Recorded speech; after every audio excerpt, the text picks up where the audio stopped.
Okay, good afternoon, everyone. Good evening.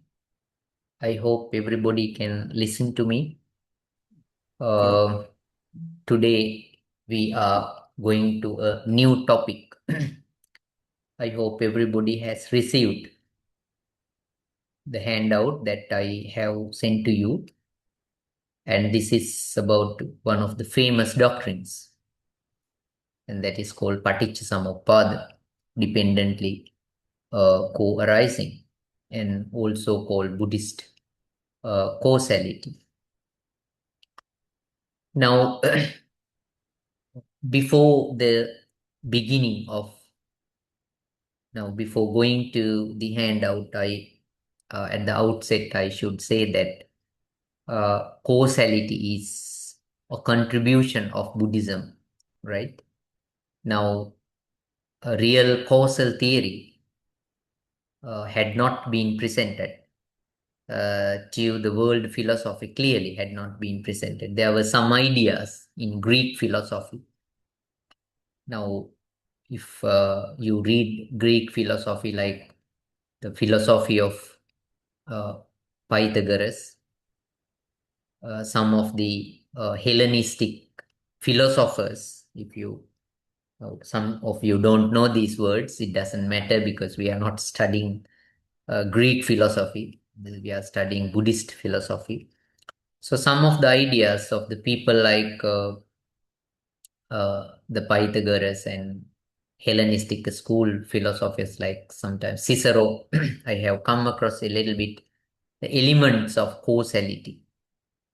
But I think in the Western philosophy, in the Eastern philosophy, of course, that is not presented because um, now causality is regarded as the opposite of identity. Wait a moment. Sanjeev, කවුද? මම දේශනයක කියන්නේ. තුනෙන් පස්සේ හම්බෙන්න පුළුවන්. දේශනය. ඕ දැන් කාවොත් කරදරයි. කවුද දන්නේ? මේ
uh, yeah, where did I stop? Yeah, Cicero.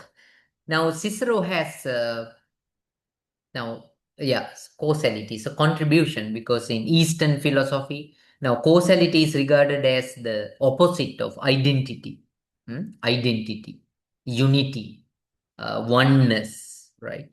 Causality talks about the dependency, but most of the philosophies talk about independence, unity. The Buddha's contribution is a very clear divergence from such philosophies. So I think probably Buddha's philosophy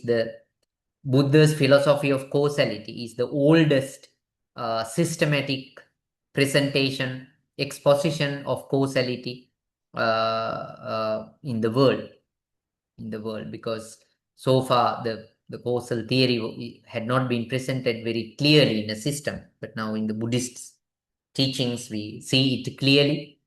Idea is very clear and clearly presented. Okay, so I think in the Western philosophy, causal theory came very late in modern times, even though some of these Greek philosophers had said something about causality, including something related to impermanence. The idea had not been shaped properly until late 18th century,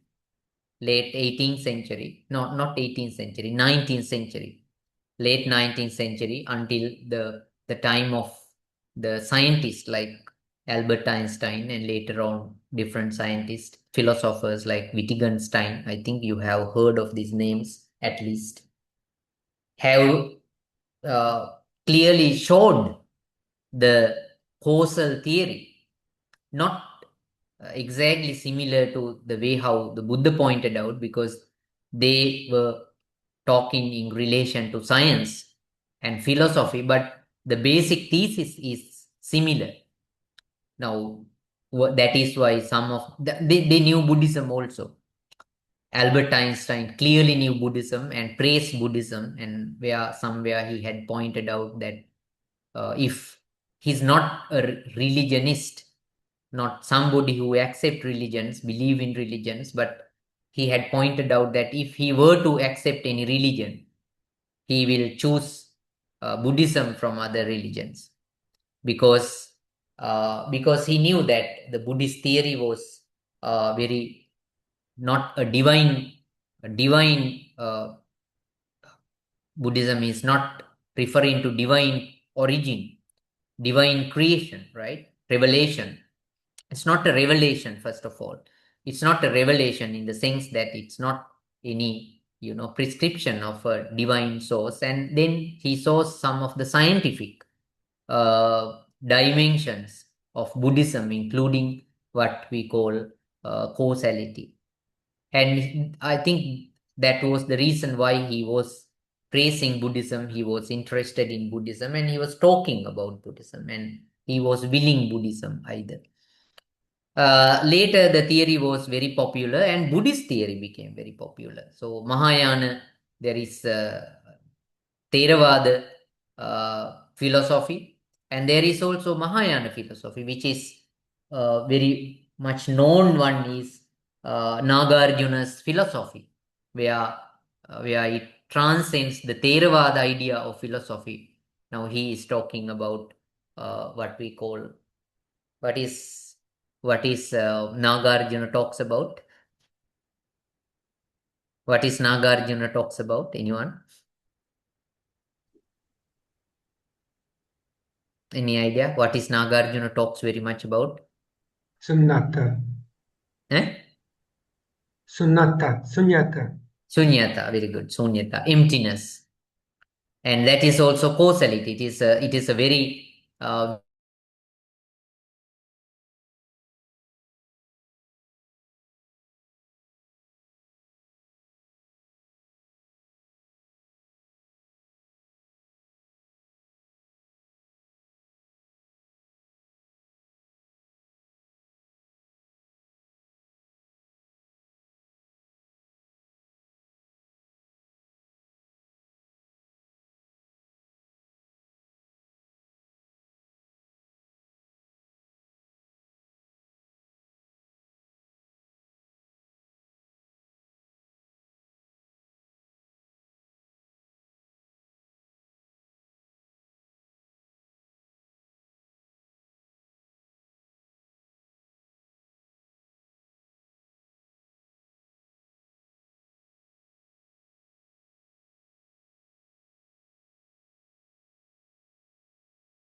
Okay, oh, sorry. It was a power cut. So Sri Lanka is very famous for such short power cuts, 5 to 10 minutes power cuts. Okay, where did I stop? Um, okay, now Shunyata, that's Shunyata. Sh- Sunyata. Yes, Sunyata. So she was talking about Sunyata. So it's a very philosophical and systematic presentation of dependent co-arising. Actually, it's not the way. It is not. It's not the way how Buddhist Theravadins present uh, causality, but it's a different form because we are presenting causality together in relation to dharmas. So we have different dhammas, and we say dharmas are dependent. We say the dharmas are dependent, and they originate dependent on other factors, and in dependence of other factors, they arise together. And that is the common way of understanding Paticca Samuppada. But Nagarjuna's way is different because he was talking a different thing. He didn't mention about dharmas. Now, one example is we say avidya pachya sankara, based on or conditions by ignorance, sankhara, mental configurations arise. Now there are dharmas. Now avidya is dharma, sankhara dharmas, phenomena, mental phenomena, physical phenomena. But they are not talking about, he's not talking about, he doesn't see any significance of talking about these dharmas. He's talking emptiness, which means that the holding the idea that exist, not exist. There is a cause, there is no cause. Cause and non-cause, all these things are invalid discussions. Okay, so these are extreme ends. So there is no actually such an existence in the real sense. So what everything is causal, nothing is static. So you can't say good or bad. Things are relative. So that is a different form of causality. So now that, but that is a Buddhist way, that is not Theravada way. That is a one of the Buddhist system, but Buddhist system and one of the causality presented in a Buddhist tradition, but that is not Theravada. So Theravada tradition present it in a different way in relation to Dhammas. If you don't understand this, ask. You can pose questions on me. First, ask questions. Is it clear to you what I described, the background?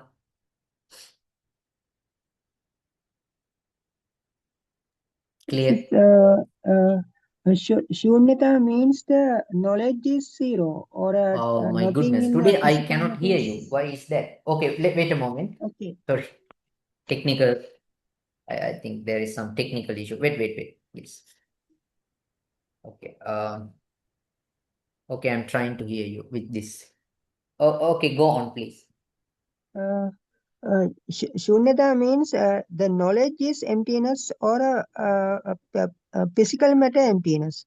It is Shunyata is a very complex complex word, and in maths shunyata is zero. It is nothing, but I heard that zero is some value. There is some value in zero I in understand, but it computing. doesn't talk about it doesn't talk about the non-exist. This doesn't talk about zero. Emptiness. It doesn't mean that there is nothing. It's not nothingness. It's not nothingness. It of course it exists. Exist. Accept existence, but in a way that the holding to a position. So the basic philosophy is that hold in a position regarding the phenomena is futile. That is the idea. If you stick to a particular view, so say that this mug is existing, is there. Actually, you can't call that way. So it is a thing that is existing, is a is not actually a truly what we call defendable position. It's not defendable because in the causality, now what we see may be explained explained in relation to different things. So this existence is causal. It is causal due to my eye, due to the wall uh, wall over there, against which this contrasts, the color of this contrast, by which I can see it. So like that. So the total existence is in total a dependent, relative thing, dependent on number of certain factors. So really truly exist, the existence of, to believe, to hold a real position of something is futile. That is the idea. Otherwise, they don't say that they don't the things are not there. But we are saying is that things are relatively existent. They are positioning. Their position, existence, sustenance is relative. That's the view. Is it clear? Yes, sir. Yes, sir. Yeah. Any questions? Today my phone, my mic is not clear. Technical issue.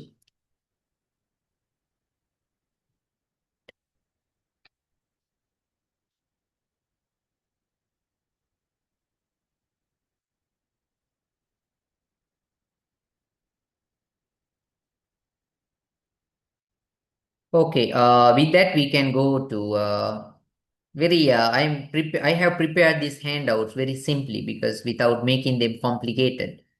It's a very simple handout, and there are a lot of descriptions and many books, and I also have given a few references so that you can select from, um, and you can read extensively.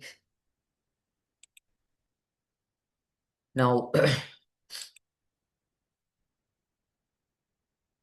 now basically these are the lessons that we are going to cover.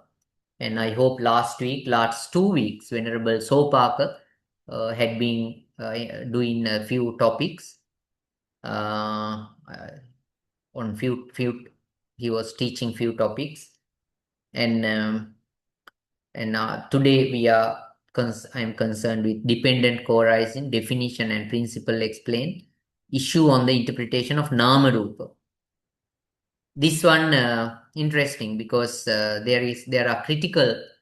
Now in this connection, I would like to talk about Shu Hamilton's views. I think I have one day pointed out that the Nama Rupa, that there is a disagreement and different views about Nama Rupa. So Nama Rupa is an interesting point in the explanation of Paticca Samuppada, because Nama Rupa itself is dependent, and not only that, it is one of the important limbs in the famous Paticca Samuppada formula. So, but the idea about the views about Nama Rupa, name and form, generally we call mind and matter. Understanding of mind and matter is different from scholar to scholar. So, in this connection, Shu Hamilton's views is very, very new and very, even we could say, very sophisticated and well explained also. But we are going to investigate that idea. So we have the 12th one, issues on the interpretation of Nama Rupa. Okay. Now you have received this handout, I hope, everybody. And I myself sent it to your WhatsApp account. If you have not received, please check your WhatsApp account. And the last document that you see in the account is this one. Okay. Anyone who has not received this one?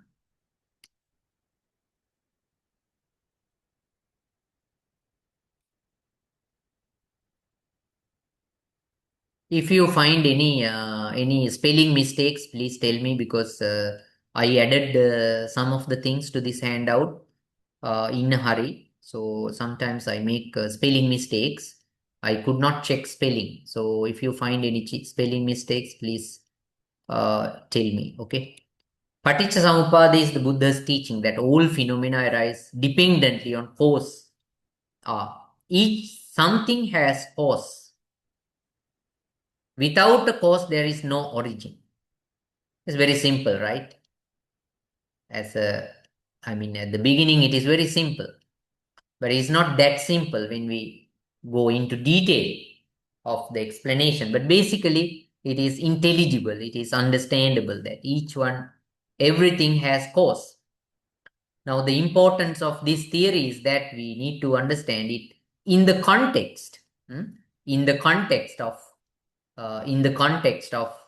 different other views. For example, today, one of the biggest issues in the West is that they have this self-identity all the time.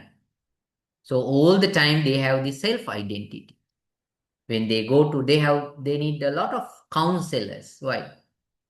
Many times they need counselors. A computer science 0 is 1, binaries of computer transfer data. In the sense nirvana equals, no. That's a different discussion. So nirvana is neither sunya nor existence. Nirvana, you cannot talk, you cannot apply. Even sunya is a concept, right? We understand it. So that concepts are not existing in nirvana. So whatever the numbers that you in the science or whatever, the basic theory in Buddhism is that basic theory of sunyata is that not the sunyata is not, this is not very scientific in a way. It's not rather than scientific. What it says is that it's philosophical rather than scientific. I would say sunyata is, sunyata in Theravada Buddhism also there is sunyata, but we are now, when I say sunyata, I am referring to Nagarjuna, Master Nagarjuna sunyata.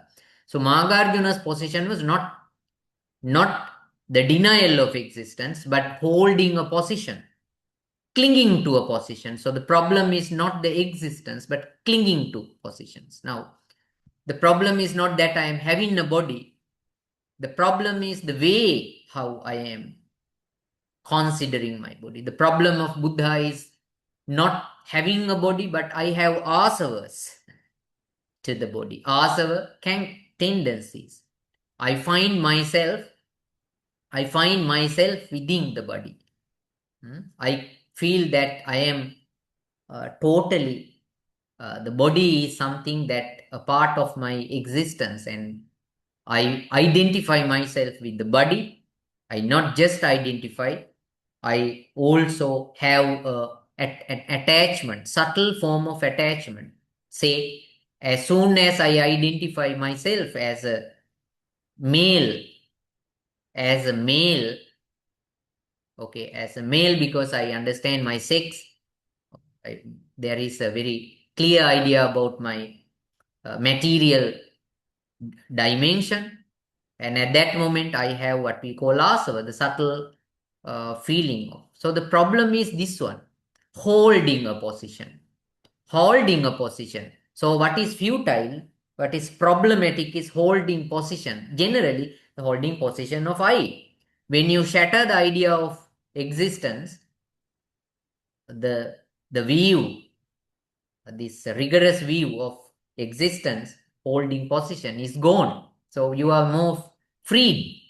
So in the Western world, one of the reasons why Buddhism becomes so popular in the Western world is that it shatters the idea of the intelligent people now gradually come to know that it is an illusion, because there are other sciences that talk about, the very, very explain the causality close to Buddhism.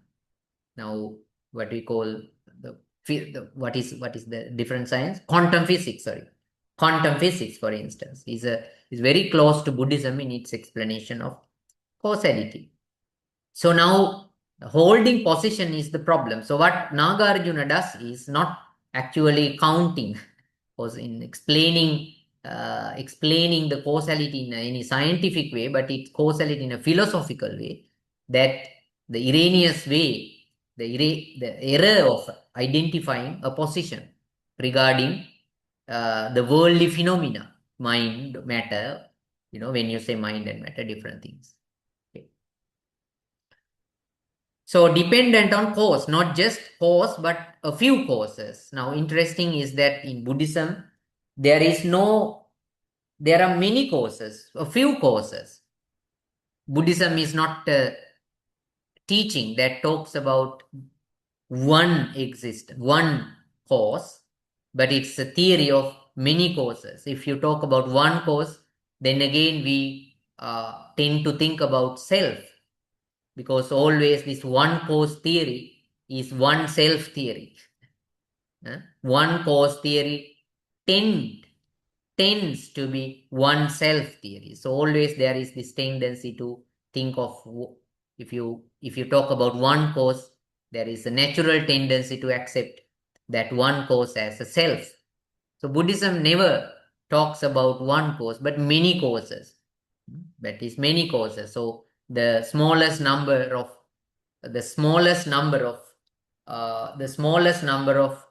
causes is 4 for material things and 7 in case of mental things, mental phenomena. For in case of material phenomena, there should be 4 elements. For in case of mental phenomena, at least there should be 7 or 7 or 8, I would say, phenomena. Why 4 for material things?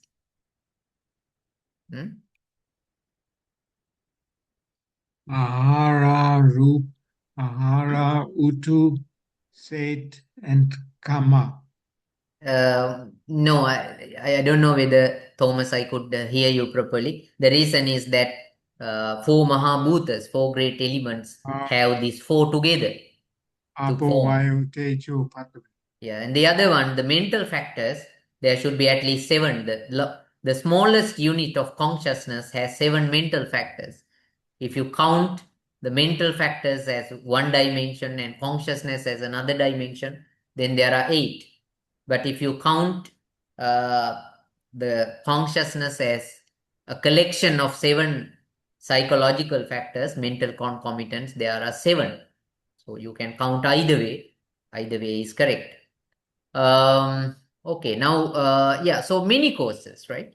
There are many courses. Even though sometimes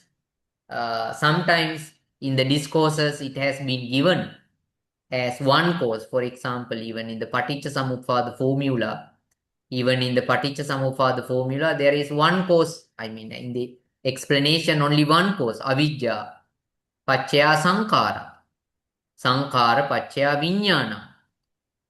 Avidya, conditioned by ignorance, uh, sankhara, mental configurations, mental dispositions. Now, only one condition, as we see, but that is only for the purpose of that explanation. The explanation of with one cause is for the purpose of understanding. Now, in the Abhidharma, we have a word called Sukha Gahanatta. I'm not going to write it here. Sukha Gahanatta. In order to understand it easily, in order to understand, you have to follow the simplest method, right? You have to follow the simplest method. So rather than talking about this complicated of courses, multiple courses, it was easy to explain at the outset to give one course and to explain the system. So when the simplest method is presented, and then the fundamental principle is explained, then you understand, okay, if we say one course in the theoretical explanation, this should be understood in the multiple courses. Okay, so is there a question? Miss, I think we will be interested in reading Milind Panya. Where to clarity emptiness is simple of the chariot. Okay, during the first dialogue between the monk. Okay, that's good thing. Okay. Right. So now nothing can exist independent. There are no things independent. The theory is known as causality or causal origination. So other terms that we can use is the theory is known as causality. Sometimes the people like David J. Kalupahana. I think I have given a book of David J. Kalupahana here. The David J. Kalupahana and professor is a Sri Lankan, lived in US, and Professor Premasiri, and also Professor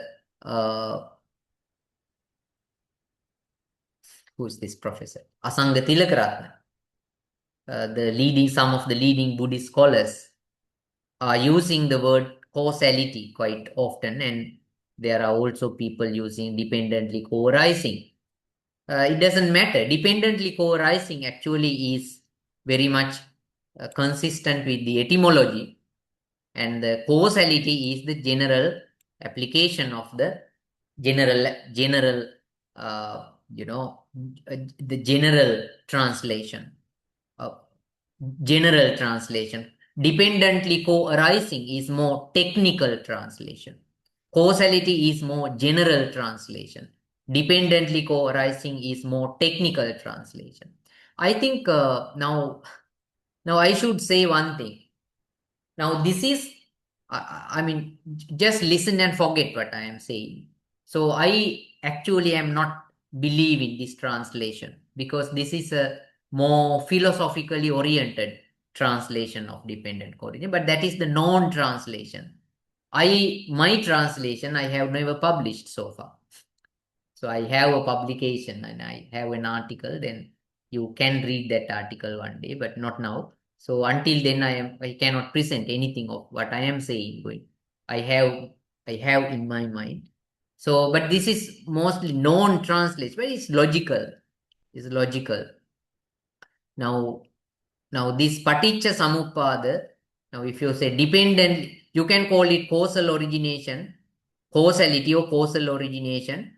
Now the more technical translation is dependently co-arising. Now here we have dependent co-arising, and there could be another translation, dependently co-arising. Both are okay. Dependent co-arising, there is no much difference. Dependent co-arising or dependently co-arising. One confused. Okay, so I think we can stop talking about Nagarjuna now, because the philosophy of Nagarjuna needs a separate treatment. So that is not something that we can finish in a discussion like this. Paticca, according to this modern scholarly interpretation, is a preposition meaning dependently. Some is a preposition co. Some has other meaning. Some is a prefix. Some is a prefix. Some means co, together. Uppada, origination. This is also very philosophical. I think the Buddhist traditions, when they developed philosophically quite a lot, because now in the Christian era, there were many Buddhist schools, very philosophical and advancing their theories, and they also gave very acute translations to Buddhist term. So the translation given to Paticca Samuppada is that acute. Paticca, dependently, samko, upada, origination. Now interesting thing, look at this. Now please keep in this mind. I have not written in this handout, but you can keep in this mind. Paticca, there is a cause, but you originate together. Upada. Origination is some. I mean, one of the one of the significance, the outstanding quality of this translation is that it is very acute, very precise in presenting the Buddhist view also. Now, paticca, dependently, some co together, upada, origination. Even though there is a cause, the causes and the result causes and the result are not separate, but they originate together, dependently co-arising, which means that a particular set. Now we have sometimes seen different examples given to explain this. Some we say that in order for a tree to grow, there are different things. You need the ground, and then you need soil and all that. Then the tree is, you need to plant the tree. Then water is needed. But if you look at this example, there are certain things. There are certain things are added later. Now, at hand you have the ground, right? You don't need to, you have just to find out a proper place, a nutrition uh, uh, with what is it called? With a proper place to plant the seed, and then but water comes later, right? Still sunlight might come later or beginning before water. But these courses come at different stages, aren't they? They are coming at different stages, but you need to keep in mind that this is just an explanation. It is for the purpose of explanation. Even this famous Paticca Samuppada formula, avidya paccaya sankhara, one comes after the other. One is preceded by another. So it is what we call linear. This linear process is for the purpose of teaching, not the actual thing. Actual thing is that a particular set, a particular group, okay, a particular group become supportive or become the cause of one another, and they arise together. So it's not one become the cause and then being the cause, the effect comes later to that. That is not the theory. So the cause and effect are originating together. That is the beauty of this explanation. That is the beauty of this explanation. If you talk about cause again, that is not defendable, and that is not a new theory. If you say cause, okay, if you with the causes, I mean the causality. Okay, causality is causality is now.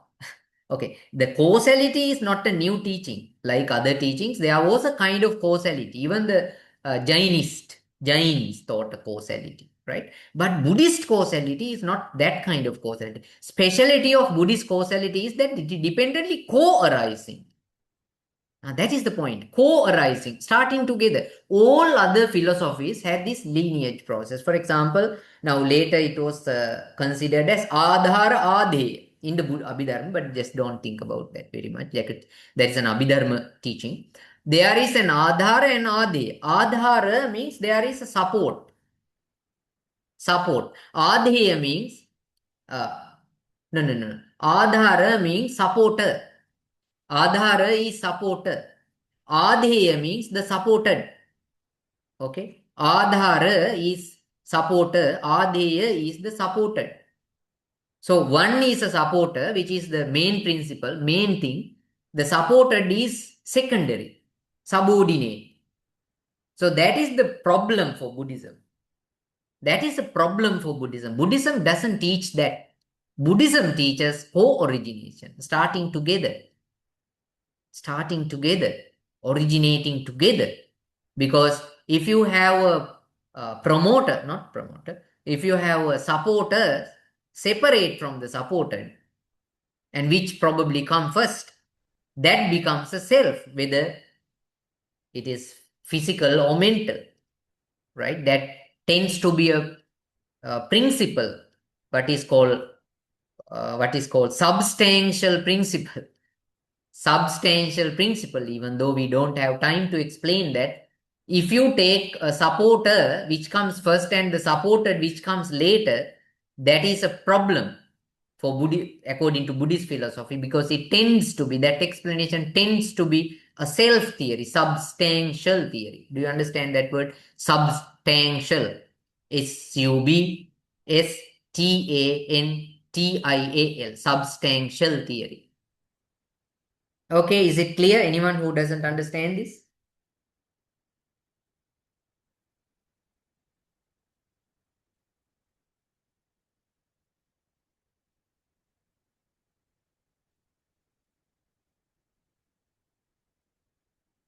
Clear, Pandit.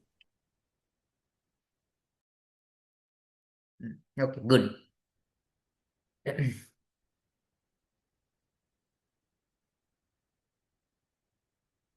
Right. Okay, so that's about etymology.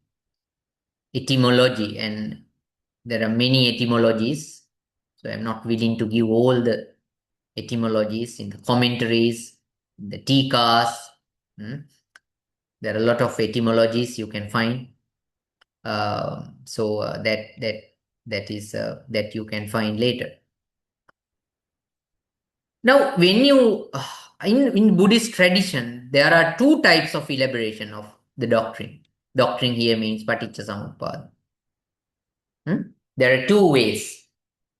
There are two methods we call naya, or we can call modes, types, modes, types, ways, methods, whatever you can use.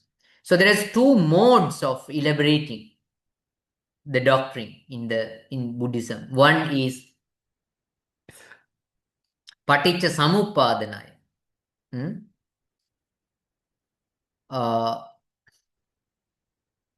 Paticca samuppadanaya, based on the famous paticca samuppada formula. The commentaries hold this idea. Now paticca samuppadanaya based on the famous paticca samuppada formula. Yeah, one is the paticca. Later, I think this comes in the later tradition. They identify two systems. One is paticca samuppada. Paticca samuppadanaya, which is totally based on paticca samuppada formula, avidya pacca, the famous one, avidya pacca sankhara pacca vijnana, like that.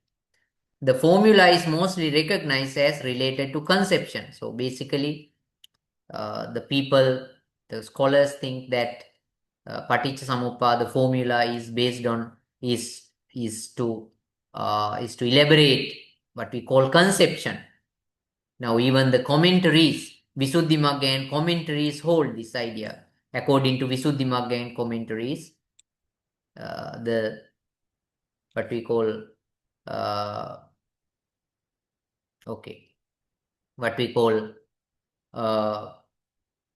paticca samuppada formula is explaining the conception, because it is totally related to conception, right? And that is the position. So Visuddhimagga and commentaries hold this idea. And I also have added here, Sue Hamilton, look at this here, there is a mistake. However, has shown in two of her books, Nama Rupa, that is considered to be the embryonic mind and body at the conception, is a wrong idea. So now the problem is actually there are these two words, Nama Rupa. Nama Rupa. Okay. What is Nama Rupa? Generally, this term is translated as body and mind. Body and mind.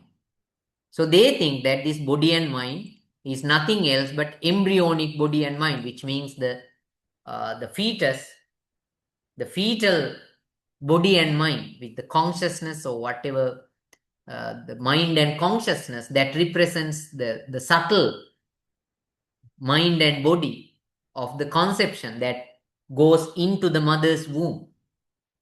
Okay, so now this theory is basically understood this. So paticca samuppadanaya is traditionally understood in relation to the paticca samuppada formula, which is regarded traditionally as the explanation of the birth conception rather than birth conception.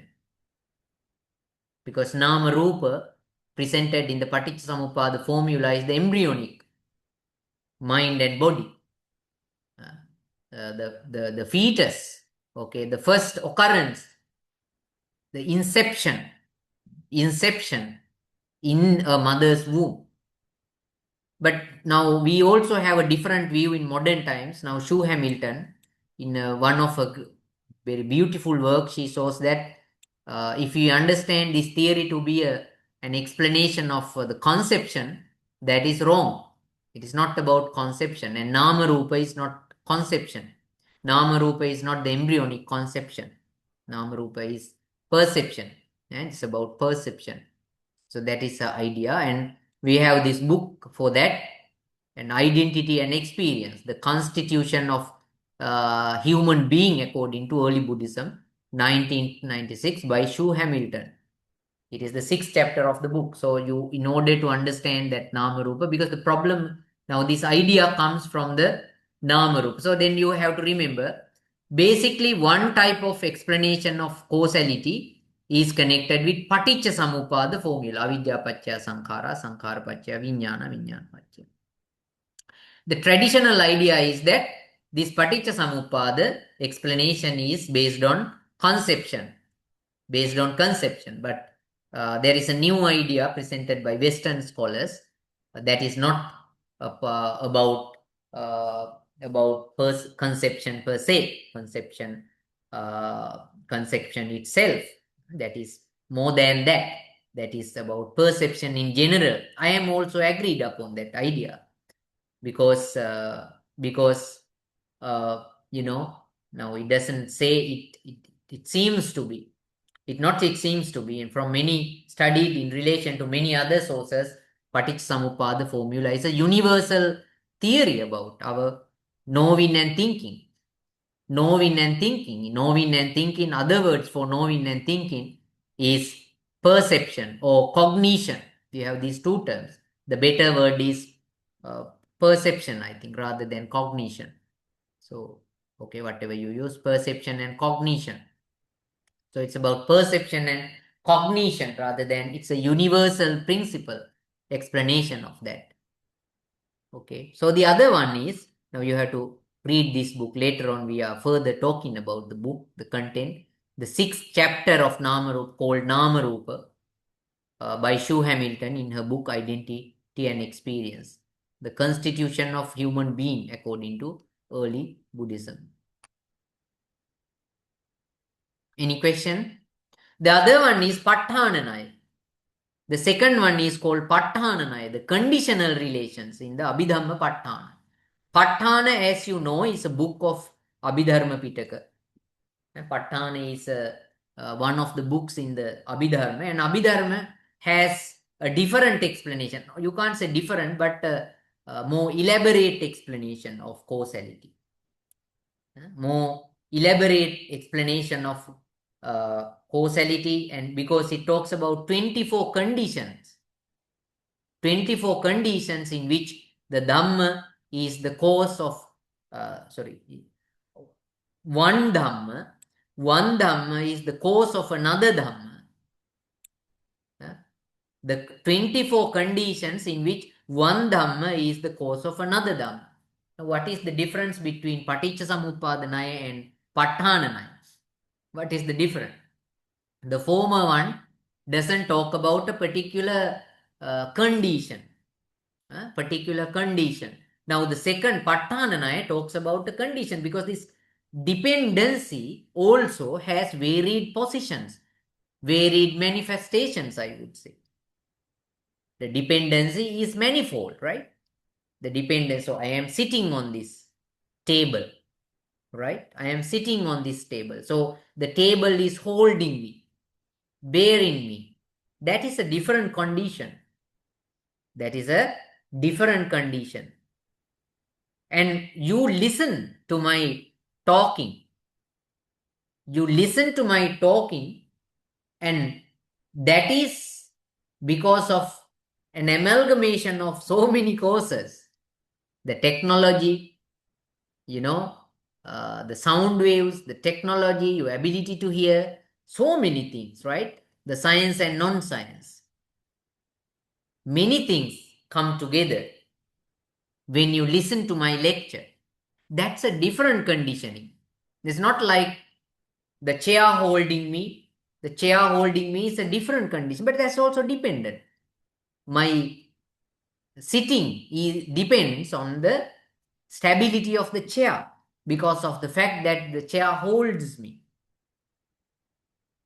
And listening to my talk via online mode is a different kind of thing.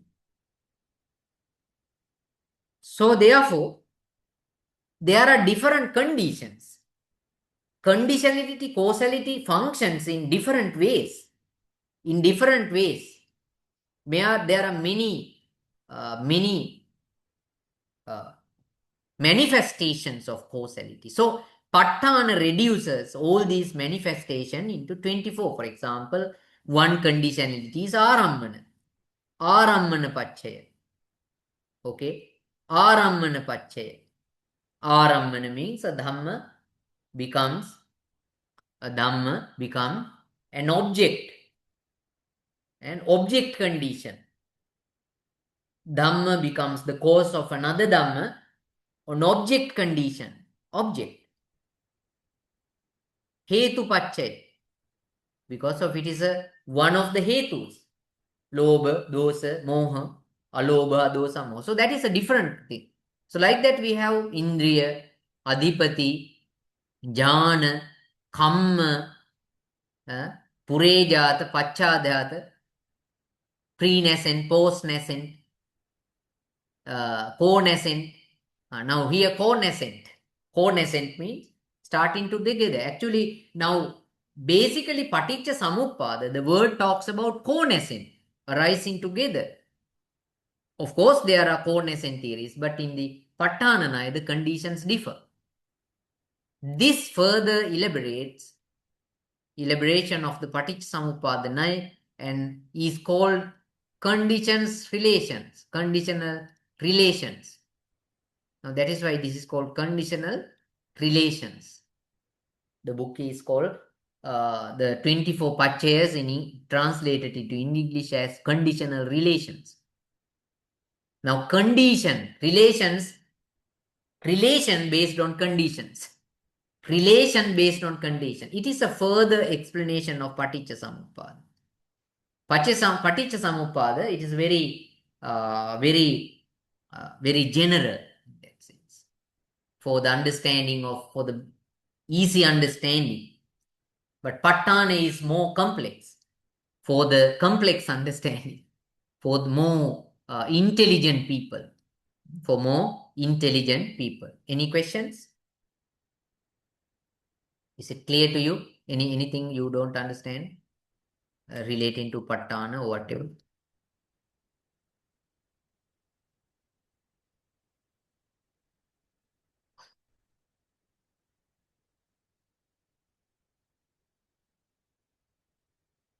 Yeah, perception is in general new Western idea of Paticca Samuppada, not starting with conception.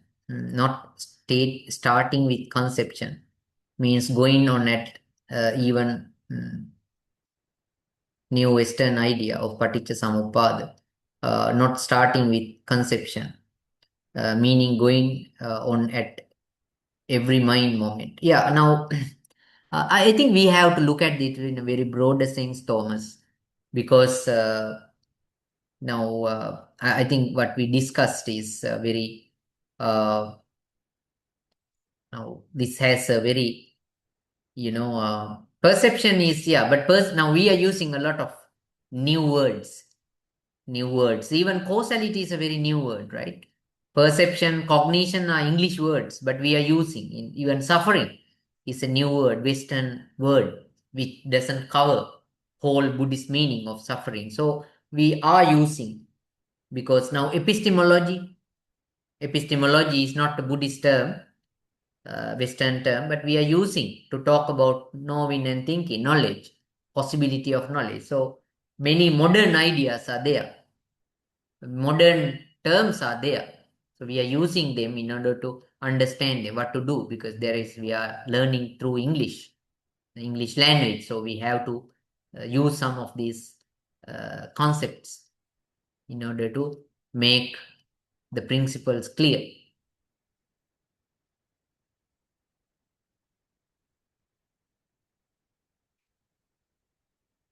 Okay, now I think it's clear to you the two types of. But here in this lesson, we are focusing very much on. We are very much focusing on the first one, not the Pattananaya. It's an Abhidhamma thing.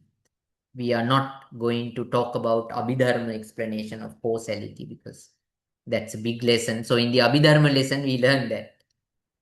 In the Abhidharma lesson, we learn that, but not in this class. Right.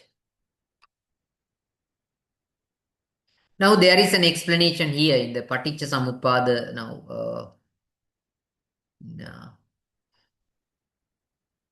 Samyukta Nikaya Atthakatha. Now that is an definition given to causality. I think this one, the Samyukta Nikaya Atthakatha explanation is a combination, is an amalgamation of both.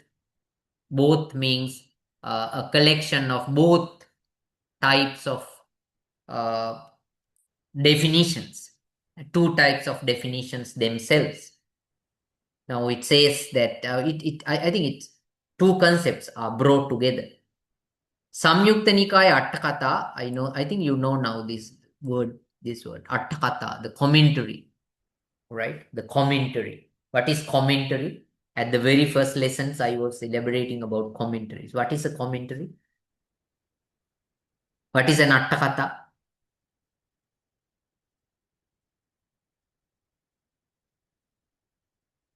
No idea? Commentary on the Nikayas. Yeah.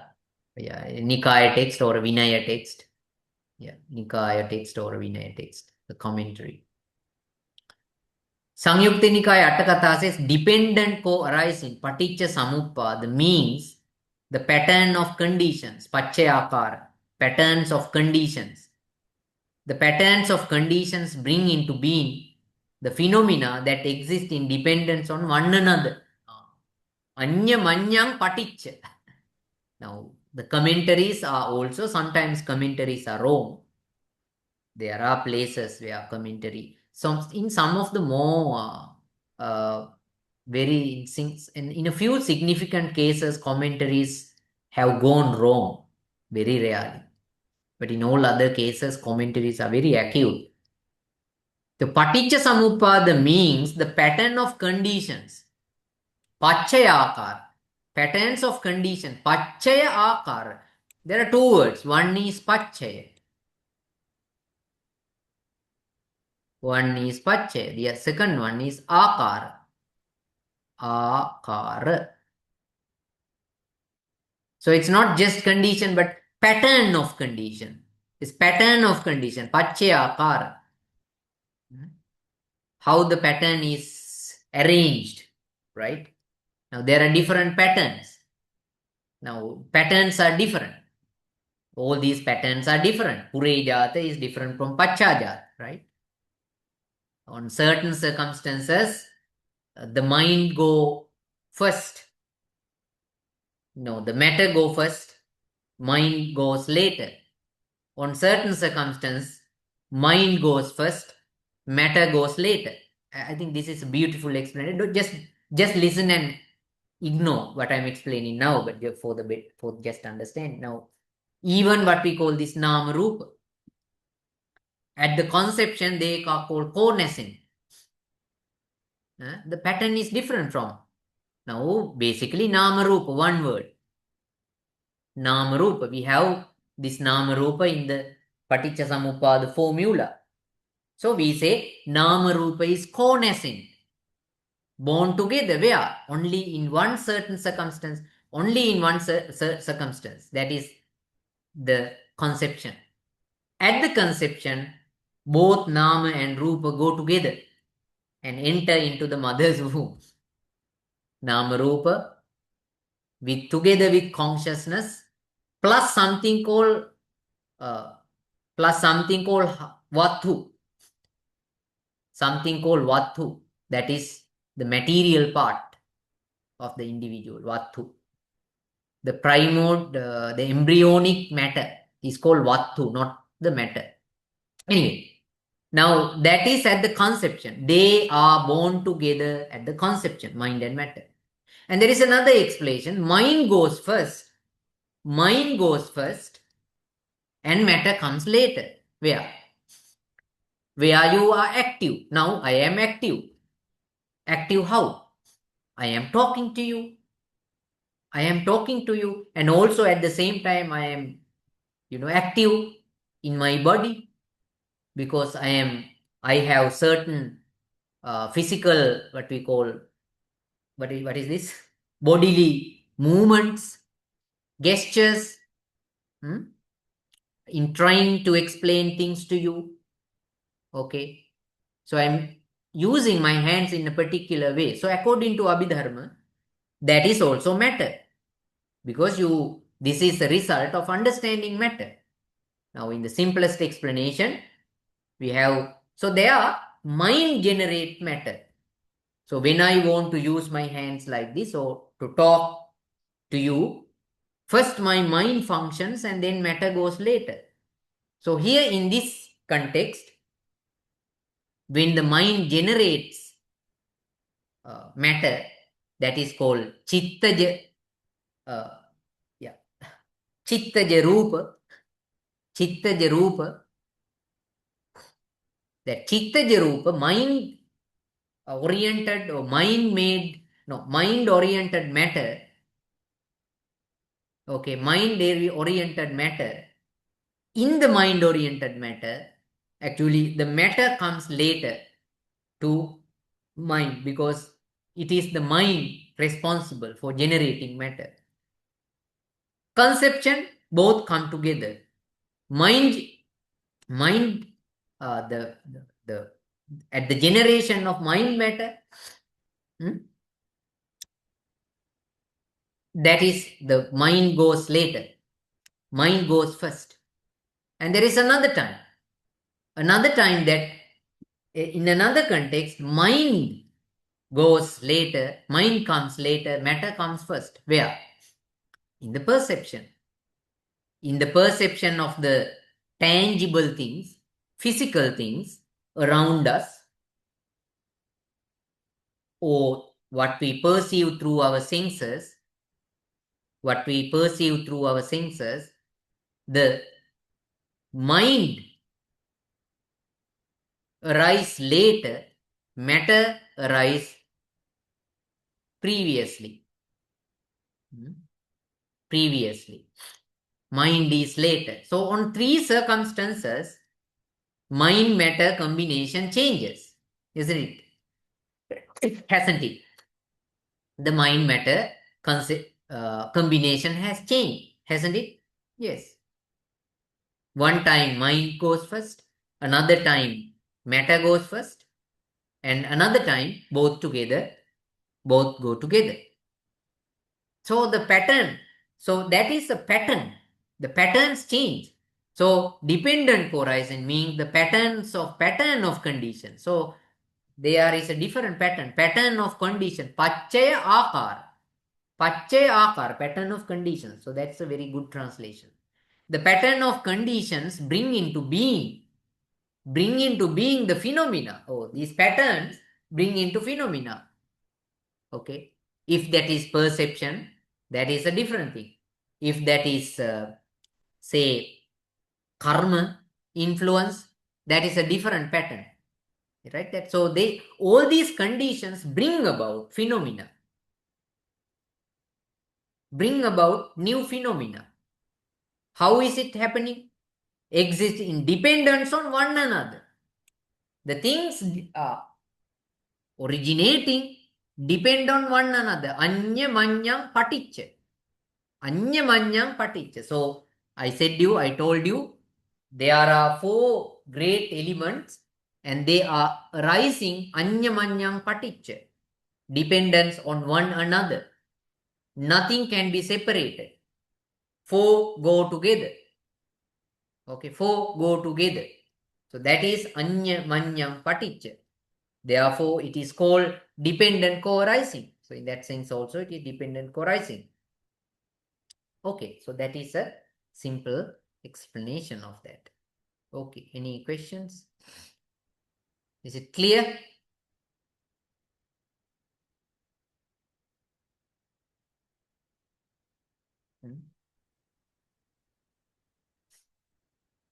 Okay. Understandable?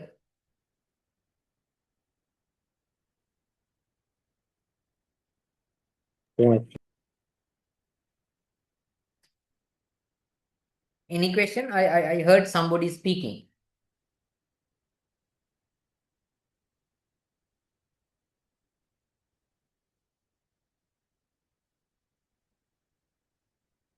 Clear, Pandey. Okay. So nobody speaking. Okay, clear, huh? Right. Okay, in other actually context, all other things are very, very simple things about dependent co-arising. Now, I have said that dependent co-arising, the principle explained, is not a creation of the Buddha. It's not a creation of the Buddha. One of the important thing is that the Buddha doesn't mention that Paticca Samuppada is a creation by himself. It's not a divine divine creation. He didn't create it. What did he say? He just explained it to the people. He just did explain it to the people. Okay. The Buddha was just the discoverer of the truth. And you find a very good simile about this. And that simile says that in one of the particular sutta called Nagara Sutta. It is interesting. Discourses the Buddha compares his finding of the teaching, discovery of a bygone kingdom, a forgotten kingdom, a forgotten kingdom. So if it's like finding a forgotten kingdom, nobody knew about that before the adventure, and somebody found it, and now it is discovered. Otherwise, it is not known. So Paticca Samuppada was not a creation, but it was existing, but it is beyond the knowledge, right? Now it is beyond the knowledge. From this, it becomes clear Paticca Samuppada is an introduction of the Buddha. It is an introduction of the Buddha. In case of other things, Buddha doesn't mention that. Buddha doesn't talk about karma like this, right? Buddha doesn't talk about karma like this. Buddha doesn't talk about karma this way. No. Buddha doesn't talk about transmigration like this way. But when he comes to causality, he talks in a very specific way, because this is unique. The Buddha's idea of transmigration or dependency is very unique. So therefore, the Buddha says that it was in this case, he clearly says that it is a finding, it is similar, equal to finding of a forgotten kingdom, bygone kingdom with an edifice. A man wandering in the forest discovers an ancient, forgotten kingdom which has well-planned streets and central edifice in the center.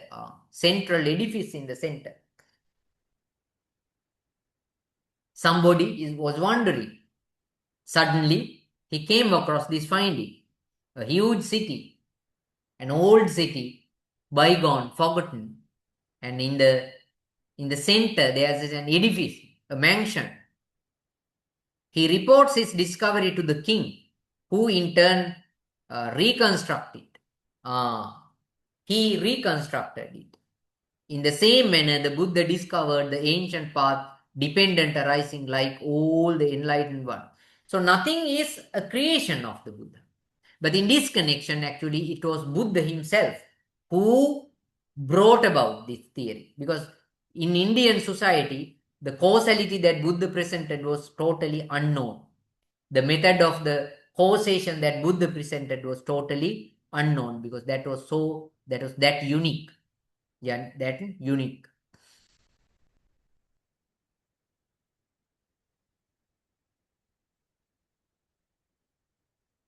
Okay.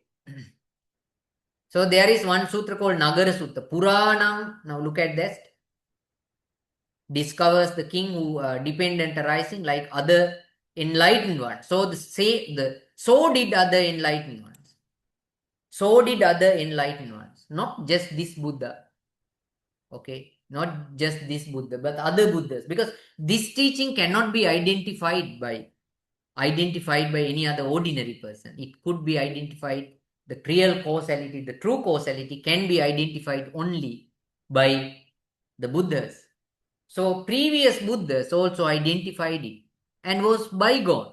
It's forgotten. Now this Buddha, the Gautama Buddha, identified it. Identified that enlightened ones which had long been forgotten in the world. Nagara Sutta. So this report is from the Nagara Sutta. Puranang hi bhikkave maggam anubaddham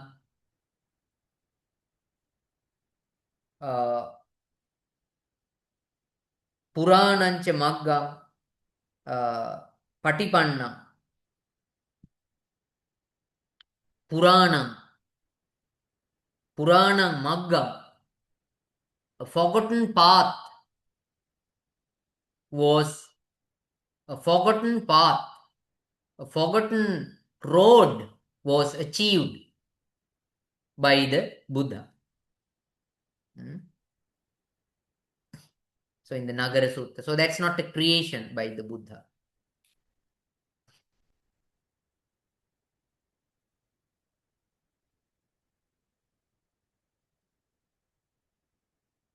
Then, okay.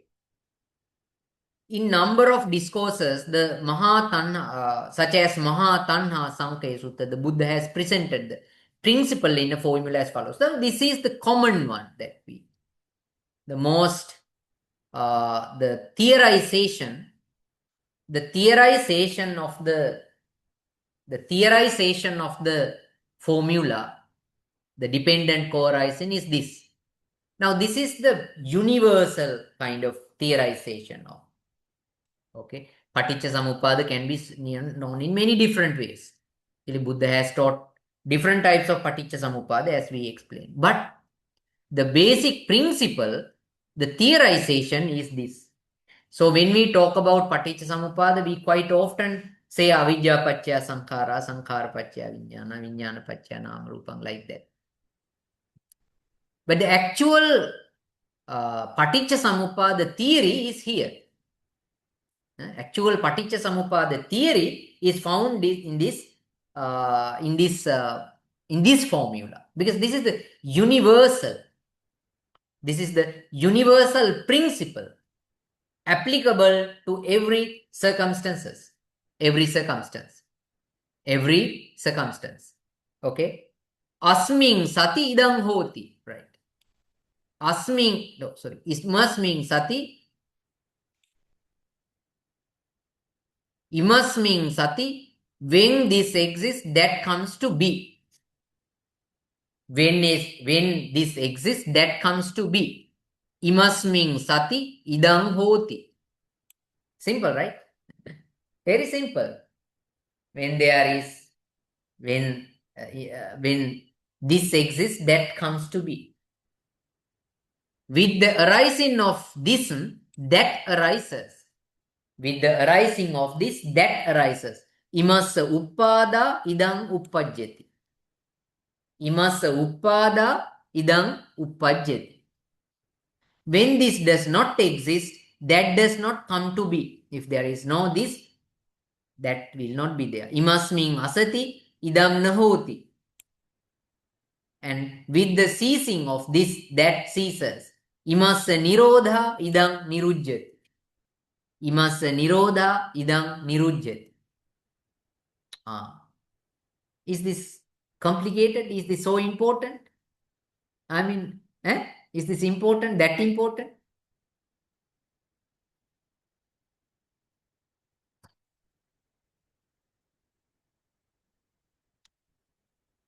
Now, anybody can say that, right? Imasmin sati idang hoti. Imasa upada idang nirujyati. Imasmin asati idam na hoti. Imasa nirodha idang nirujyati. Why is this important?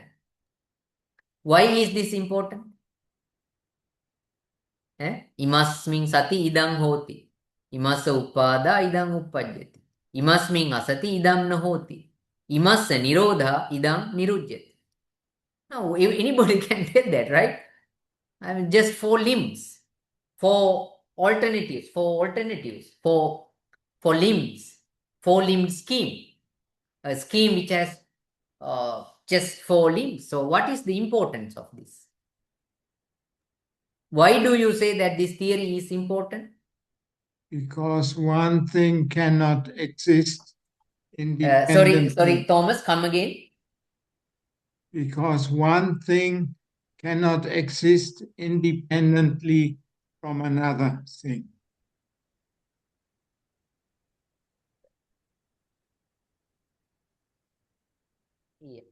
Yeah.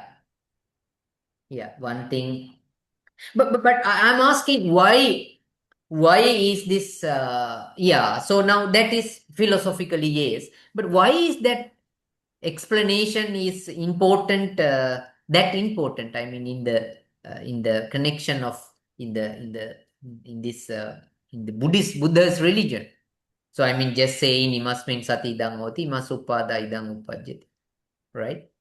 So what is the significance of this? Karma is everywhere. Karma is everywhere. Yeah, the importance is, Thomas and others, importance is that it doesn't talk about, now this theory is applicable to everything, but the Buddha is using this theory, okay, Buddha is using this theory, right? Causality, Buddha uses, okay, this theory, causal theory, or we say causality is used to talk about existence and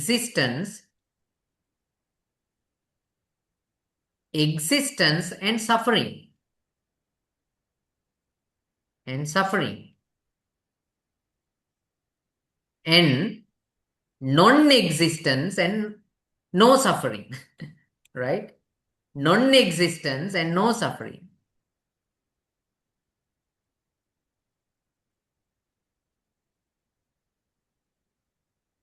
And no suffering, no misery. That is the important thing.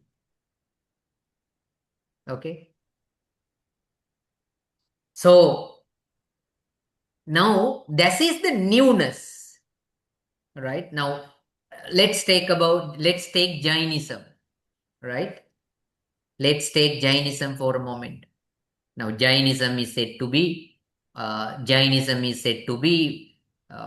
other Sramanic tradition. Which means the other ascetic tradition. Now, how do they explain causality, the existence and suffering? Yes, when they talk about existence, no doubt, they talk about what? They talk about body and mind union, body and mind combination. They are composed together, bound together, attached together, right? Jainism says. But when they talk about nirvana, suffering, end of suffering and end of existence, what they finally mean is they separate body from the self, and self become free. And from that very moment, you are totally free. That is totally free.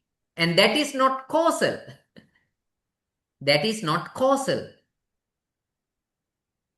That explanation is not causal. That is substantial. That is totally an independent theory, self-causation theory, self-dominant theory, substantial theory. Okay. If you talk, for example, now take another view, like now we have materialist, Bhautikavadin, Uchedavadins, materialist. Somewhere I have mentioned that. Now materialists say, yes, the things can be interdependent, but after death, there is nothing to exist. So there is no point of talking about causality. So why do we talk about causality? Death is the final moment. Everything vanishes after death.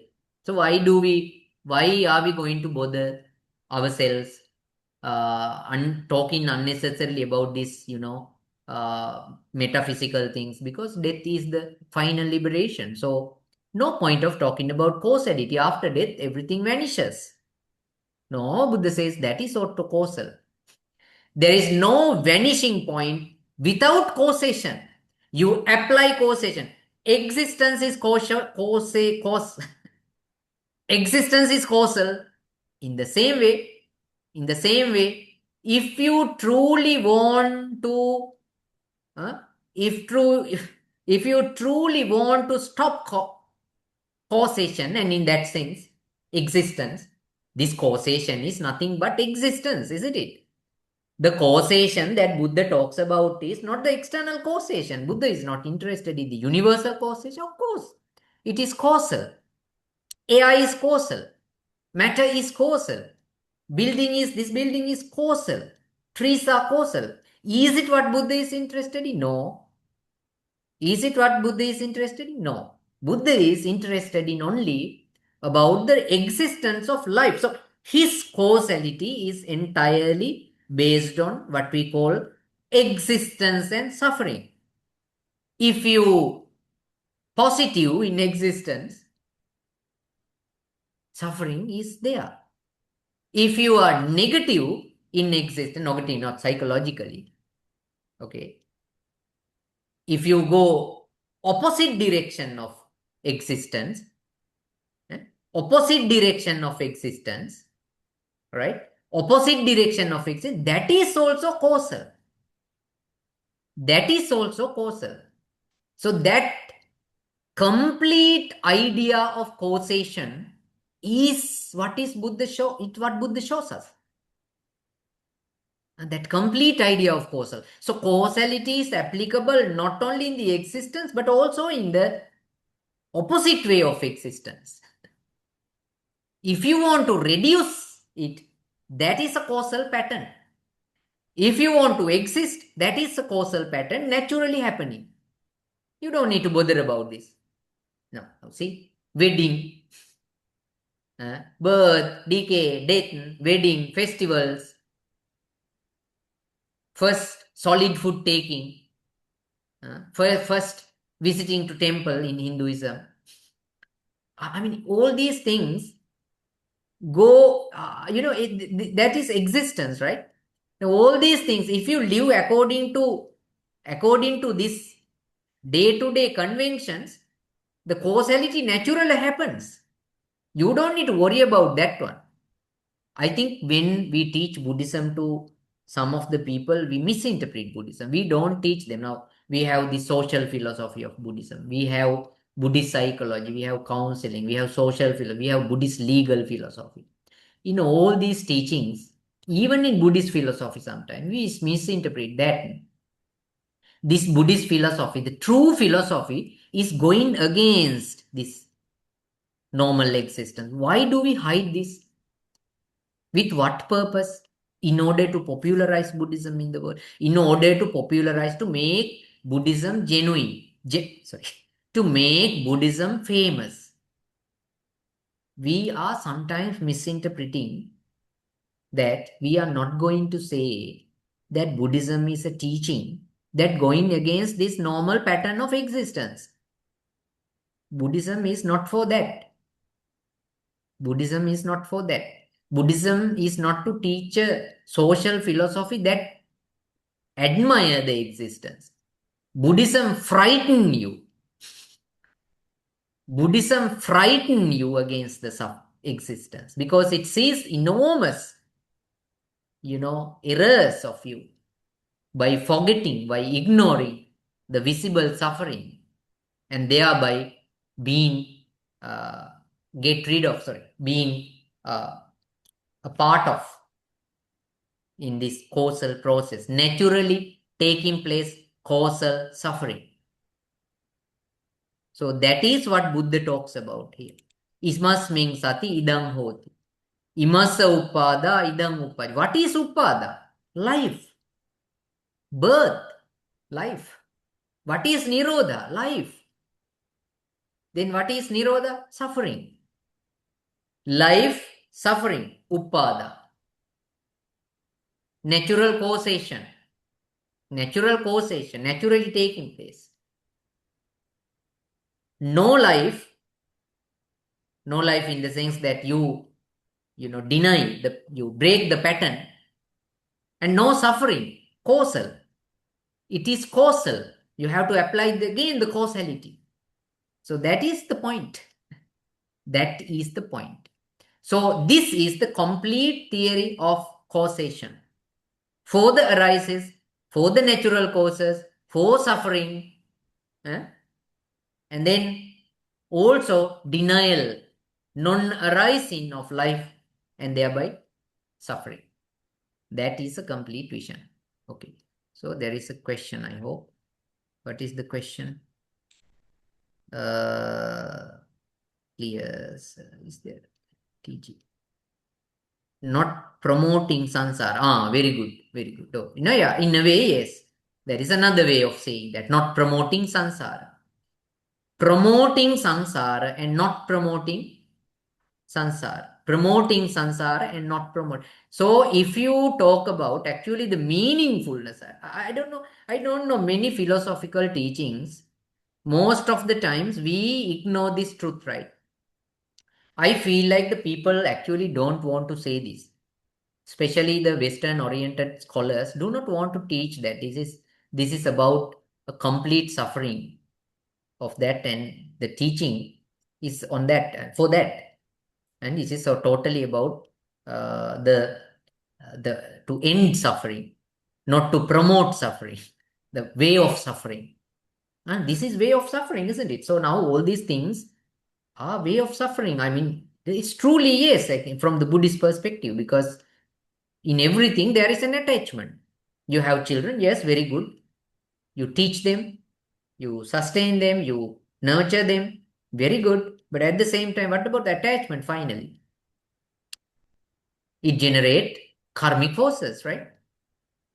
What to do? But I mean, in a general sense, yes, if we say to somebody, yes, now I had written an article, and I think I showed you an article I wrote, and I put it on the internet. Internet says was a very good appreciation of the article, no problem. And he actually summarized my AI summarized my article, and then I think appreciation, lot of appreciation. And finally, and philosophically, it says, philosophically, you might ask questions. The questions like, for example, according to this explanation, where may I put marriage, my love to wife?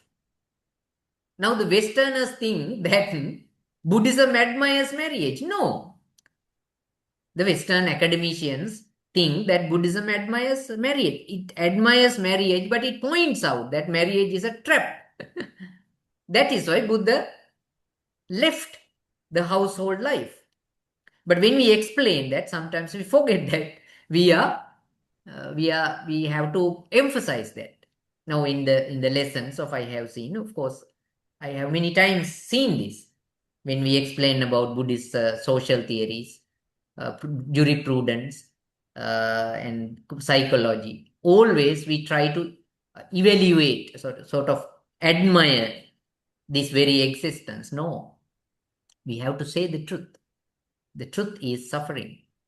The truth is suffering, a lot of suffering, known and unknown. Even this breathing is suffering. Think about how much breathing too, from the moment that we are born until the time we are dying, how many times, uncountable number of times we are breathing, and sometimes we can't do that because of some illness. And think about the people out, the suffering when somebody sink in the water and die. That is the most painful death in the world. It is said that the most painful death in the world is dying due to the water. How do you call it? When somebody sinks in the water and die, how do you call it in English? Drowning, I think. Drowning in the water. Thank you. Because of drowning in the water, drowning in water. Very good. So I forgot that word. So that is now that is the life is. And how many times do we eat? And how many times do we, make our bodies clean, and repeatedly and repeatedly and repeat this circle? I mean, this total repetition is absolutely a disturbance. I mean, the people have this positive thinking and all those things, but that is, we are covering the truth, right? We are covering the truth. Really, we are covering the truth. We don't need to know the truth, but what we are on our food. Now, today morning when I was coming with my driver, I explained him. He's a matured person, and I was talking to driver. And he was asking some questions, and I told him, look at this. Now we are eating, right? We are eating. When we want to eat, the cook is hot, adequately hot, and that is very clean, and it's palatable. And at the very moment we eat it, because after 2-3 hours, it's spoiled. And on the very moment that we can use it, and we can digest it without any harm to the stomach and the system, we have to eat it. Otherwise, after 2 to 3 hours, or maybe after few hours, you can't eat it. At the very proper time, when it is represented best, when it is represented best, we consume it.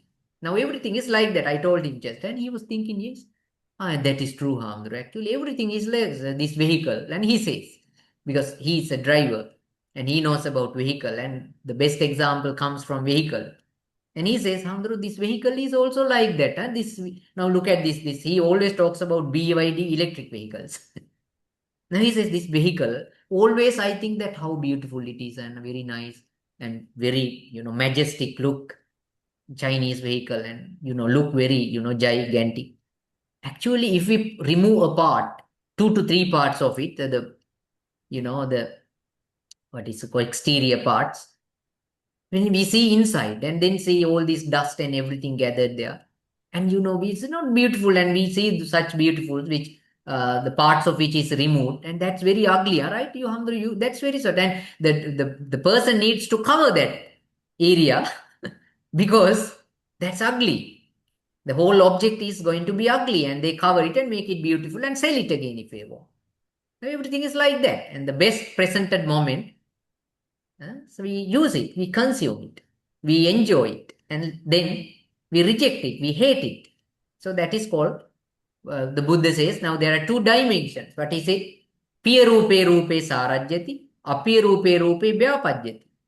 When something is pleasant, you attach to that one, you have a like. When that is apiya rupe rupe, when that is not pleasant, you hate it, dislike. So that is the path. And in between, you have what we call moha, delusion. Delusion. And we forget that, and we forget to teach this truth. And here it is what he said is that truth. Origin of suffering. That is causal. And again, imas means sati. Asati means not exist, means, yes, the life, existence of life. That doesn't come to be.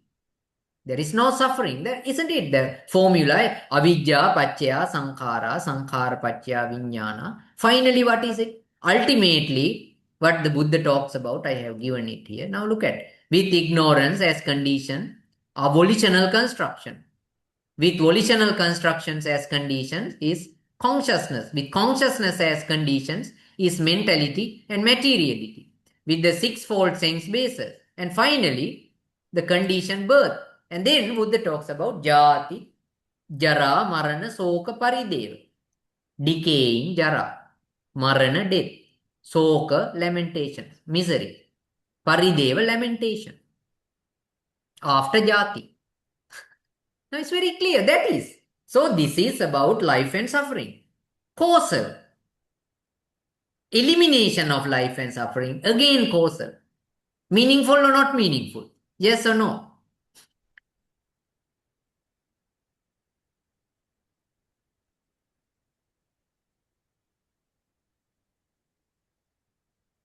Is it meaningful or not meaningful? Yeah, if you say in the West, yes, Thomas. If you say in the West, they will be angry. I know that. Now this is not. This doesn't apply to West. Even Sri Lankan scholars.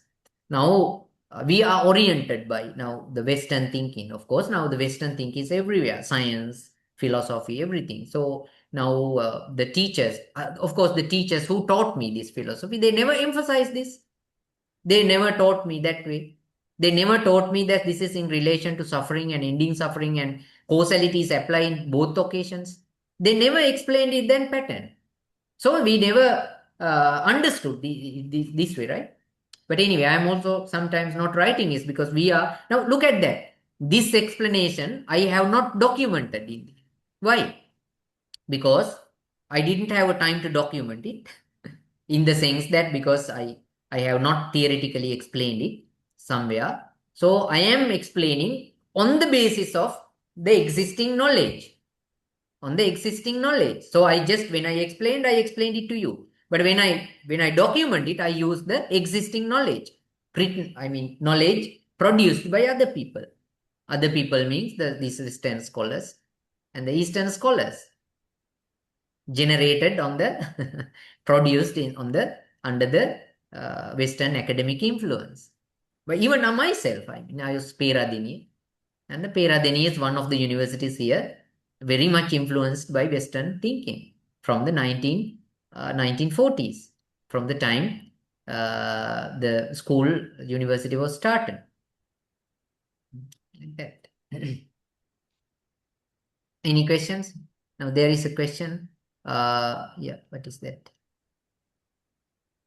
What does it mean? No. Is it clear to you? Yes, that you asking the samsara chakra that we Wait. I need to listen to you. Again, come on.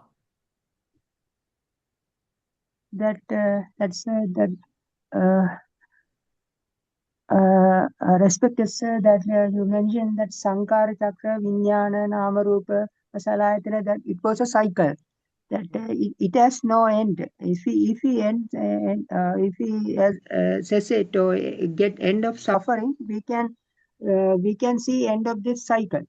So it will be part to nirvana, the end of suffering. No, cycle. Now that is a cycle. That's a cycle. It's a metaphorical cycle. It's not exact cycle, but it's a metaphorical cycle. We call metaphorical cycle. Sometimes this is a kind of metaphorical. It's a cycle, right? All the time, same thing is repeated. So we call it a metaphorical cycle, not exact cycle. So this cycle, this repetition, when we stop that, avidya yatteva asesa viraga nirodho, then what we have to do is asesa viroga nirodho, the complete eradication of avidya. Ignorance. The complete eradication of ignorance. Avidya yatteva asesa viraga nirodho, sankara nirodha. If you end what we call avidya, sankara nirodho, no mental constructions, configuration. Sankara nirodha, vijnana nirodho. Other way around. Sankara, by elimination of mental constructions, vijnana nirodho, consciousness eliminated.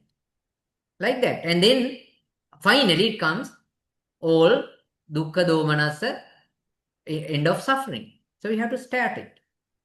We have to start it somewhere, from somewhere. Now there was one time, I don't know whether, so this Sankar is very, very, this is, sometimes we cannot understand sometimes why the people sometimes are far away from this truth, because very recently I went to a funeral of one renowned professor of Sri Lanka, very recently died. And when I went there, his wife was sitting, and I just, the professor was known to me, so I went there, and somebody told me the wife cannot stand and walk, so therefore she will not come. So then actually I happened to go to her and express my, sympathy, the condolences, not condolences in the general sense, but in the monk sense. So I expressed my condolences, and then I sat down on a particular chair given to me, and then I saw that there were some people. Of course, I didn't want to introduce myself. I just went and talked to her, and she thought myself a student of professor, but I was not a student of professor. He was just a friend of me, because I had met him several times. And then I had met him few times in abroad, and he became a friend of mine. And for a particular period of time, I didn't see him, and actually he was a friend of me. So, but she thought, actually, now she and I noticed that she was not interested in standing and respecting monks. But when I saw her standing and respecting, I mean, with utmost respect to the politicians and other, dignified people. And for monk, actually, she didn't have courage. So I think that now, what is this functioning? I mean, it is a kind of, I mean, for other ordinary people also, no, she's not, she's ignorant, because just, but I think this is a lot of conceit is going on. This is a conceit, and because professor is well known, so many people know him, and most of the people coming were very reputed people, and so she has sort of created a kind of psychological her own world. So I was sorry about her.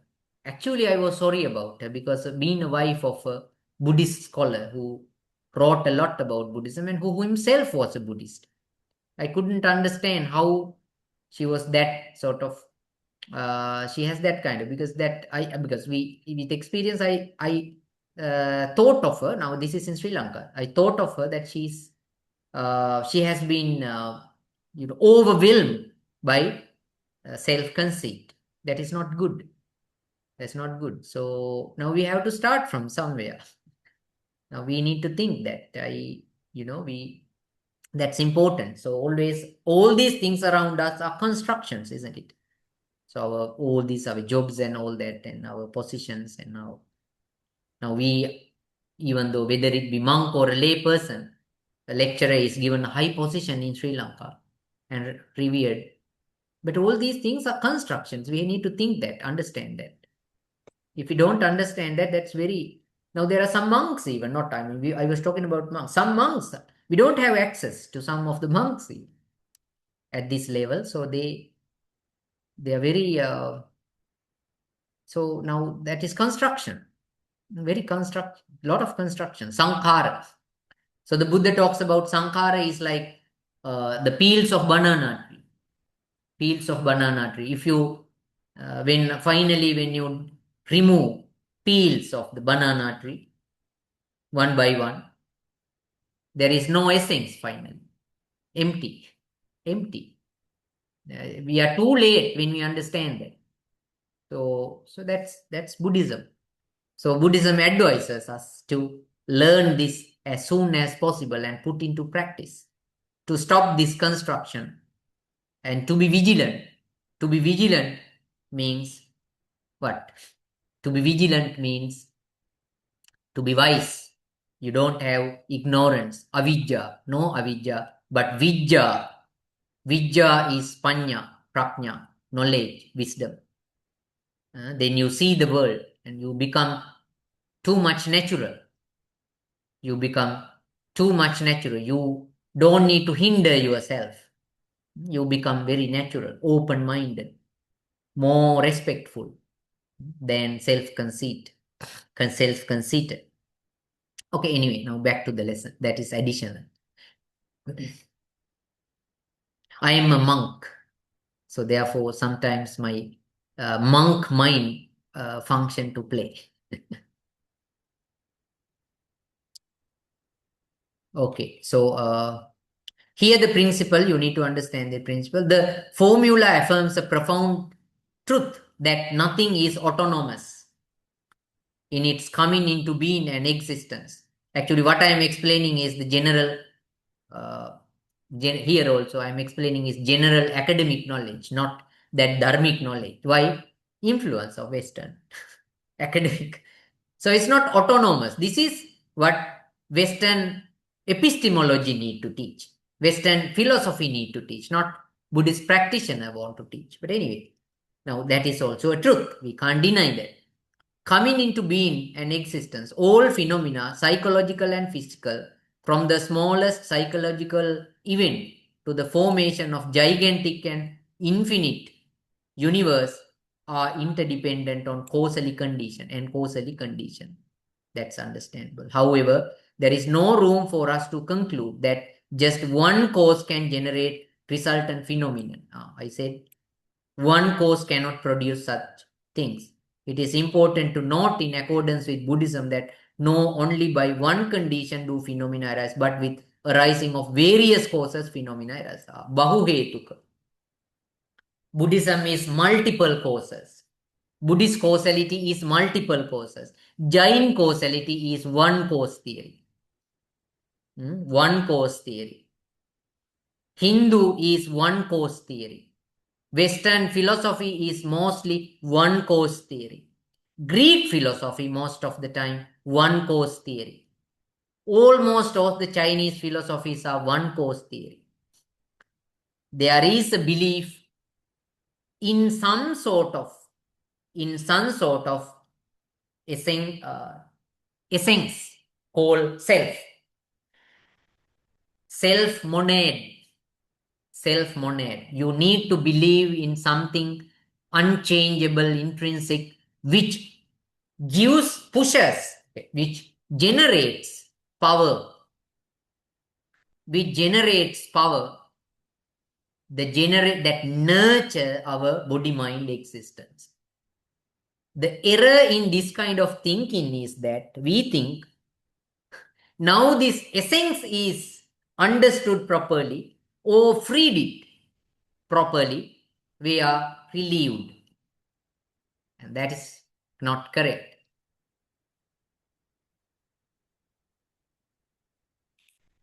Okay.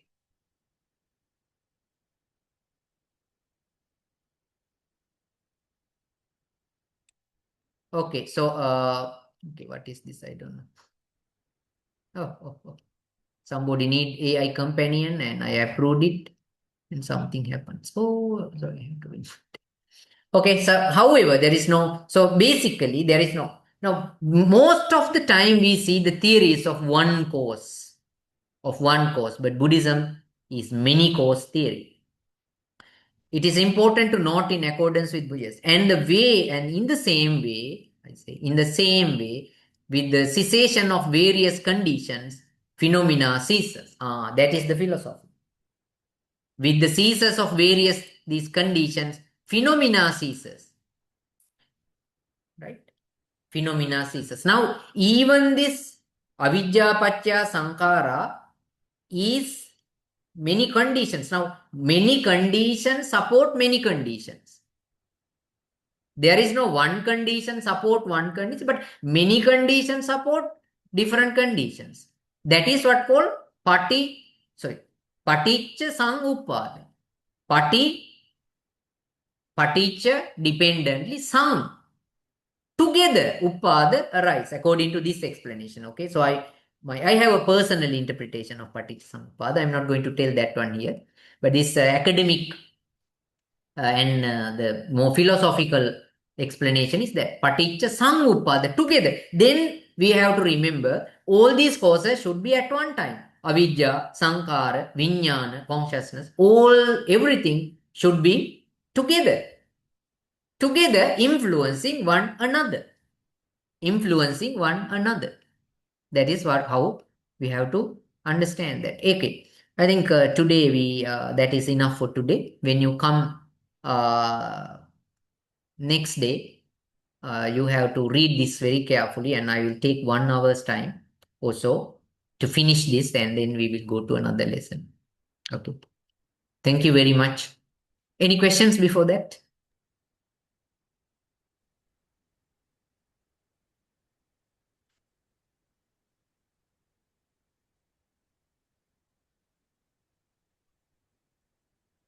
Any questions? No questions, sir.